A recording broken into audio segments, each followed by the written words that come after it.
no haya ocurrido con anterioridad, pero yo recuerdo una sola vez de celebración del aniversario de la creación de la provincia de San Luis como tal, ¿no? Eh, el próximo día 26, el miércoles, aquí en ámbitos de la Universidad Nacional de San Luis, va a haber una jornada especialmente dedicada precisamente a tratar este hecho que aconteció hace 200 años. Va a dar una conferencia acerca de la autonomía de la provincia de San Luis, Beatriz Bragoni, que es una investigadora mendocina que pertenece al CONICET. El Ministerio de Educación de la provincia lo ha declarado de interés provincial. Se anticipa además que también hablará ahí el profesor Néstor Menéndez. Yo tengo ahora comunicación con Guillermo Genini. Guillermo Genini, como ustedes saben, es historiador y es docente de la Cátedra de Historia Contemporánea de la Universidad Nacional de San Luis. Él es autor de un trabajo vinculado precisamente con este hecho, que es muy interesante y que habla en realidad de una cuestión que a mí me sorprende, porque él habla de la independencia provincial. Guillermo Genini, buen día. Sí, buenos días, Mario. ¿Cómo va? Muy bien. ¿Es autonomía o es independencia? Bueno, ese es justamente uno de los temas centrales que hemos tratado de avanzar desde el punto de vista conceptual, porque la historia, como toda ciencia, tiene cambios y debates que se producen a través de la presentación de nuevos enfoques. Evidentemente, la historia argentina es una historia construida por el Estado Nacional, y el Estado Nacional se ha apropiado, en cierta manera, de la interpretación de los procesos que son previos a su surgimiento, porque hay que tener en cuenta que la Argentina nace como un Estado federal, es decir, nace de la unión de estados que ya existían, de estados independientes, soberanos, libres, que eran las provincias que voluntariamente deciden unirse en un solo estado en 1853 con la sanción y la aceptación y jura de la Constitución Nacional. Y por lo tanto, esos estados eran previos a la nación. Entre esos estados está San Luis, que nace junto con otros en 1820. Es por ello que nosotros hemos considerado que es más adecuado seguir lo que los documentos y las fuentes dicen sobre los acontecimientos del año 20, que hablan de libertad y hablan de independencia. De hecho, tenemos el ejemplo en muy poquitos días que Córdoba va a celebrar 200 años de su independencia con un acta. Bueno, San Luis no tuvo acta de independencia, pero efectivamente se convirtió en un estado libre, soberano e independiente hasta que se creó el Estado argentino. Porque precisamente, no sabía eso, que tampoco había acta, no tenemos acta de la fundación tampoco de la independencia.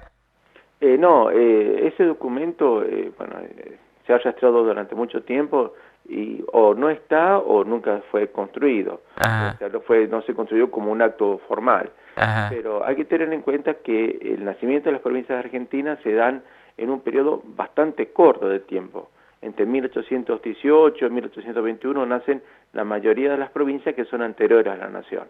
La Uh-huh. primera provincia que nace es Santa Fe, bajo el impulso del caudillo artiguista y gobernador de la provincia, Stanislao López.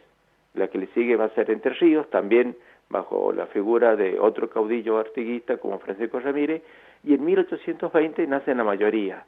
Por ejemplo, el proceso que estamos analizando, y justamente es en este contexto donde viene la doctora Bragoni, es la desintegración de la gobernación e intendencia de Cuyo, que Ajá. se produce en forma fulminante. ¿Por qué digo fulminante? Porque en 2 meses la gobernación e intendencia de Cuyo se desintegra y surgen 3 provincias. San Juan, que es la primera la que va a iniciar el proceso, Mendoza y San Luis. Y por lo tanto, al no existir tampoco una entidad central o general, porque el gobierno central de Buenos Aires también había desaparecido como consecuencia de su derrota en la batalla de Cepeda, desaparece tanto el Congreso General como el Director Supremo. y por lo tanto no hay autoridades centrales. Y si estas ciudades que toman sus propias decisiones en libertad no tienen ninguna dependencia superior, entonces son estados directamente como si fuera un pequeño país. Uh-huh. Ahora, Guillermo, cuando uno lee las versiones de la historia o lee algo de derecho constitucional o de historia constitucional de la Argentina, el concepto que a mí me ha quedado es que las provincias ceden esa soberanía cuando constituyen la federación, cuando hacen cuando constituyen esta república federal en la que vivimos. ¿Esto es así o es una interpretación errónea? No, no, Mario, es exactamente como usted dice.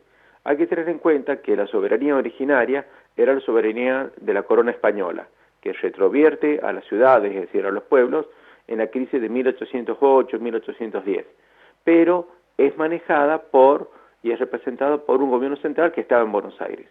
Cuando desaparece ese gobierno central en 1820, los estados quedan como soberanos, o sea, no tienen ninguna dependencia, ni de Buenos Aires, ni de Mendoza, ni de Córdoba. San Luis no dependía de nadie, y por lo tanto era un estado que podía hacer lo que quisiera, como cualquier estado. Lo que pasa es que eran pequeños estados, con muy pocos recursos, y que eran conscientes que eventualmente en el futuro, a partir de 1820, esos estados se iban a reunir en un solo estado, en un solo país.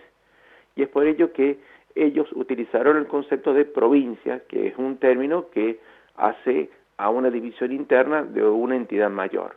Pero efectivamente eran estados soberanos. Por eso hicieron confederación en un comienzo. Claro, para eso no se puede hablar de autonomías provinciales o del periodo de las autonomías provinciales, ni tampoco se puede hablar de Estado federal, sino que actualmente se utiliza el concepto de confederación. Lo que hoy es Argentina, entre 1820 y 1853 fue una confederación. Claro. Es decir, no fue un estado, sino una liga o unión de estados. ¿Y qué eran los estados? Las provincias, entre las cuales estaba San Luis. Después cambia la situación. ¿Podrían las provincias, esto a raíz de algunas cuestiones, yo creo un tanto delirantes que hemos vivido aquí en San Luis en los últimos lustros, ¿podrían las provincias escindirse de la nación? Sí, esa es una cuestión que ya está bastante estudiada. Es decir, cuando un Estado voluntariamente decide integrar otro Estado, o sea, una unión mayor, esa entrega ha sido voluntaria. San Luis lo realizó cuando juró la Constitución Nacional de 1853, el 9 de julio de ese año, y por lo tanto se integró a un Estado federal. O sea, en ese momento la Argentina dejó de ser una confederación a pasar a ser un Estado federal. Y una vez que uno integra ese Estado federal, entrega voluntariamente la soberanía, la representación exterior, y ahí queda. Es el caso, por ejemplo, de Cataluña. Cataluña, cuando Fernando VII y Isabel de Castilla se casan, bueno, Cataluña, a través de los derechos monásticos, pasa a integrar una unión superior, que es el caso de España. Entonces, bueno, pero eso ocurrió hace ya más de 500 años. En el caso de nuestros estados, no existe esa posibilidad. Es decir, una vez que se integran las provincias al Estado federal, es el Estado nacional el que se convierte en soberano. Y es por ello que la Constitución Nacional reformada en 1994 establece claramente que la nación es soberana y dentro de la nación soberana existen los estados que son autónomos, es decir, que tienen sus propias leyes, que eligen su propio gobierno, que pueden tener una dirección política propia, siempre en coordinación y dentro del contexto general de lo que es la Constitución Nacional. ¿Cuál es la importancia, digamos, de recordar, de tener presente este evento del cual se cumple el bicentenario, el 26? Bueno, es sumamente importante porque hay que recordar que la provincia de San Luis es un estado previo a la República Argentina. Es decir, nosotros como provincia, como estado, hemos nacido antes que la Argentina, al igual que las otras provincias de Cuyo. Y por lo tanto, San Luis es una fundadora de la nación, o sea, la Argentina no hubiese nacido, no se hubiese creado como un Estado sin el consenso y el acuerdo y la entrega voluntaria de sus atributos a la nación, porque justamente esos atributos eran los que tenían las provincias. Y lo importante es que durante más de 30 años San Luis fue un Estado soberano, libre, independiente, pero unido a las otras provincias mediante pactos interprovinciales. Es decir, la nación argentina nace por voluntad de los estados provinciales. Ajá. Y nosotros, por supuesto, estamos muy orgullosos de haber sido uno de los estados fundadores de la Argentina. Ajá. Este es el sentido, digamos, de la recordación. Sí, por supuesto, porque hay que tener en cuenta que hay provincias argentinas que son las fundadoras de la nación, que son 14 provincias, y hay provincias argentinas que son posteriores a la nación, que son producto del proceso de provincialización de los territorios nacionales. Por ejemplo, San Juan, Mendoza, San Luis, las 3 provincias cuyanas son fundadoras de la Argentina. En cambio, Neuquén, La Pampa, Río Negro o Chaco son posteriores a la nación. Es decir, adquieren la condición de estados, de provincias, por una decisión de la nación. En cambio, las provincias fundadoras, que han sido 14, son las que, por su voluntad, han creado a nuestro Estado Nacional. ¿Cuál es la contribución de Beatriz Bragoni, la disertante que estará aquí el día 26 a las 7 de la tarde en el microcine, en los estudios vinculados con este periodo de la historia que precisamente se tratará? Bien, nosotros tenemos la enorme dicha de que venga Beatriz Bragoni a exponer acá en San Luis, porque es una de las historiadoras más importantes de la Argentina. Bueno, está reconocida tanto a nivel nacional como internacional, y ella se ha ocupado de construir la historia, contribuir a la historia argentina desde la provincia de Mendoza. Esto es importante porque hay que recordar que la historia argentina está por lo general escrita, interpretada y editada en Buenos Aires, y por lo tanto tener una historiadora de este nivel es muy importante para nosotros que abordamos los estudios históricos también desde San Luis. Y ella se ha ocupado mucho del surgimiento de la provincia de Mendoza en relación con la figura sanmartiniana, y por lo tanto tiene obras publicadas, estudios publicados sobre la figura de San Martín, la organización del Escrito de los Andes, el surgimiento de la provincia de Mendoza y de la historia institucional de Mendoza.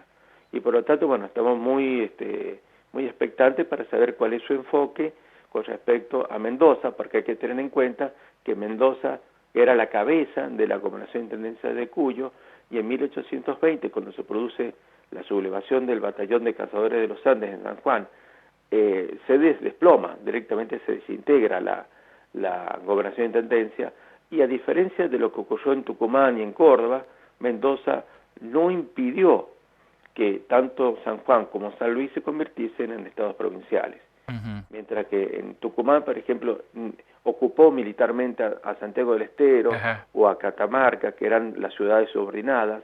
En el caso de Córdoba, le negó la constitución de Estado de La Rioja, diciéndole que era una ciudad muy pequeña, algo así como una especie de estado de minoridad. En cambio, Mendoza no. Inmediatamente entró en relación con los gobernadores o los cabildos gobernadores de Mendoza y de San Juan para constituir inmediatamente una unión, es decir, pero ya como Estado.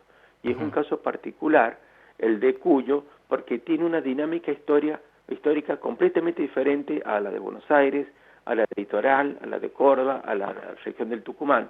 Es decir, un caso histórico único dentro de lo que hoy vendría a ser la República Argentina. Es decir, no hubo imposición de fuerza, digamos, de carácter militar. No hubo enfrentamiento, hubieron movimientos militares, porque lo que hay que tener en cuenta es que la dinámica particular de Cuyo está vinculada con San Martín, es decir, justamente lo que nosotros analizamos en el artículo sobre la independencia de San Luis es que se da en un contexto donde se retiran las tropas sanmartinianas y las fuerzas políticas propias, sobre todo los sectores propietarios y las milicias, toman la decisión en un momento de descomposición general del Estado, y por tanto acá en San Luis quien toma la decisión de iniciar ese camino hacia la independencia, hacia la vida institucional propia, fueron tanto las milicias de San Luis, comandadas por Luis de Videla y Tomás Vara, como los vecinos importantes que ya habían sufrido y vivido, en cierta manera, un límite en sus aportes a las exigencias de San Martín. Y cuando se retiran los granaderos, que justamente se hace en enero de 1820, bueno, todas las tensiones estallan, bueno, y se inicia ese proceso que es titubeante al comienzo, pero entre el 15 de enero y el 26 de enero de 1820, bueno, ya San Luis decide por sí misma. Una última pregunta, Guillermo. El acto que se va a celebrar aquí en la universidad el miércoles 26 tiene también la participación del profesor Néstor Menéndez, ¿no? Sí. Y suya también. Mire, yo no formo parte de la organización. A mí me parece sumamente importante que la Universidad Nacional de San Luis haya invitado a la doctora Bragoni. Bueno, por supuesto que vamos a asistir, nos vamos a convocar a todos aquellos interesados a la conferencia y al debate que se va a dar posteriormente, porque, bueno, es una manera que este hecho tan significativo para la provincia no pase desapercibido, teniendo en cuenta que, bueno, como usted dijo en la introducción, no es justamente la recordación la que va a caracterizar a esta fecha tan importante, porque hemos vivido justamente en cierto sentido un proceso de olvido de la independencia de las provincias argentinas. Y hay que tener en cuenta también que la historiografía mundial, nosotros hemos trabajado con historiadores franceses, chilenos, brasileños, mexicanos, han llamado la atención que justamente la independencia de las provincias argentinas las han denominado las independencias olvidadas. Bueno, de esta manera, estas acciones sacan del olvido un hecho tan importante. Gracias por atenderme, muchísimas gracias. No, por favor, Mario. Hasta cualquier momento. Hasta luego. El doctor Guillermo Genini, que es docente de la Cátedra de Historia Contemporánea de la Universidad Nacional de San Luis, estuvo aquí en Nada Secreto, en Radio Universidad.